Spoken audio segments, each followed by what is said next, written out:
মুসা আলাইহিস সালামের পায়ে একবার একটা লাল পোকা কামড় দিয়েছে, লাল পিঁপড়া।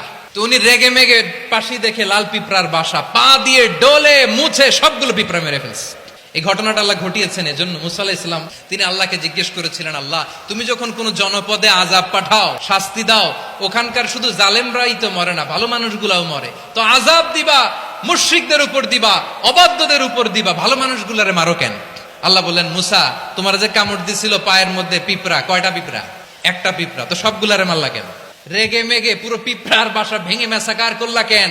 এই মুসা, আমি যখন অ্যাকশনে যাই, আমি যখন শাস্তি দেই, তখন এত বাস বিচার করা হয় না, বাস বিচার করা যায় না। যখন অ্যাকশনে যাওয়া হয় ওইটা ডাইরেক্ট অ্যাকশন হয়ে যায়। চিল্লায় বলো ঠিক কি না?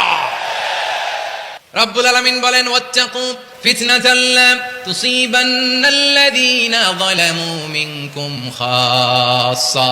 ও আমার গোলামেরা, ওই আযাবকে ভয় করো যে আযাব যখন আমি জমিনের বুকে পাঠাই শুধু জালেমদেরকেই মারি না, আলেমদেরকেও মারি।